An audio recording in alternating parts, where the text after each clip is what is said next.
Hi hello. ഇന്ന് നമുക്കൊരു അടിപൊളി ചിക്കൻ കറി ആയാലോ?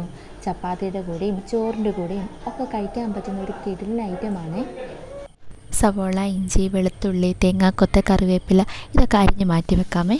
ആദ്യമേ തന്നെ നമുക്ക് തേങ്ങയൊന്ന് റോസ്റ്റ് ചെയ്തെടുത്താലോ?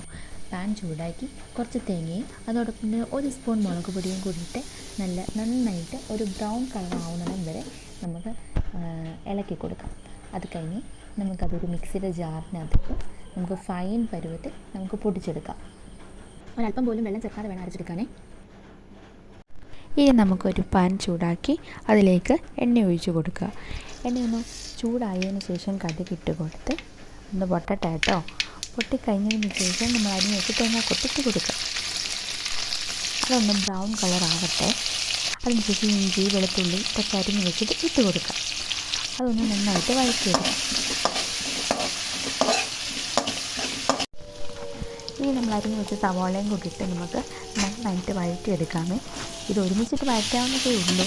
എനിക്ക് ആ ഇഞ്ചിയുടെയും വെളുത്തുള്ളിയും ഒന്ന് വഴറ്റിയെടുക്കുന്ന ആ ഒരു മണം ഭയങ്കര ഇഷ്ടമാണ്. അതുകൊണ്ടാണ് ഞാൻ അങ്ങനെ ചെയ്തത് കേട്ടോ.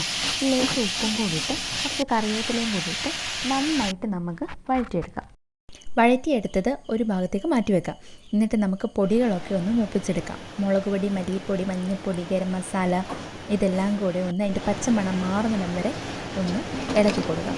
എന്നിട്ട് നമ്മുടെ വഴറ്റി വെച്ച ഉള്ളിയും കൂടെ അതിലേക്ക് ഇളക്കിയിട്ട് ഒരു തക്കാളി അരച്ചെടുക്കുന്നുണ്ട്, അതും കൂടെ അതിനകത്ത് ഇളക്കി നന്നായിട്ട് ഇളക്കി കൊടുക്കാം. പെട്ടെന്ന് തന്നെ പണി തീരാൻ വേണ്ടി ഞാൻ ചിക്കനാണെങ്കിൽ മഞ്ഞൾപ്പൊടി ഉപ്പും കൂടിയിട്ട് വേവിച്ചെടുത്തിട്ടുണ്ടായിരുന്നു. അതും കൂടെ അതിനകത്തിട്ട് നന്നായിട്ട് ഇളക്കി കൊടുക്കാം. ആദ്യമേ നമ്മൾ മാറ്റി വെച്ച തേങ്ങ അതും കൂടെ ഇട്ട് നന്നായിട്ട് ഇളക്കി അത് നല്ലതായിട്ടൊന്ന് തിളയ്ക്കട്ടെ. തിളച്ച് കുറുകി വരാറാകുമ്പോഴത്തേക്കും നമുക്കത് കറിവേപ്പിലയും കൂടെ ഇട്ട് താത്തു വെക്കാം. അടിപൊളി ടേസ്റ്റാണ്. ചപ്പാത്തിയുടെ കൂടെയും ചോറിൻ്റെ കൂടെയും ഒക്കെ കഴിക്കാൻ പറ്റുന്ന ഒരു അടിപൊളി ഡിഷാണ്. എല്ലാവരും ട്രൈ ചെയ്ത് നോക്കണം. സൂപ്പർ ടേസ്റ്റാണ്. Must try.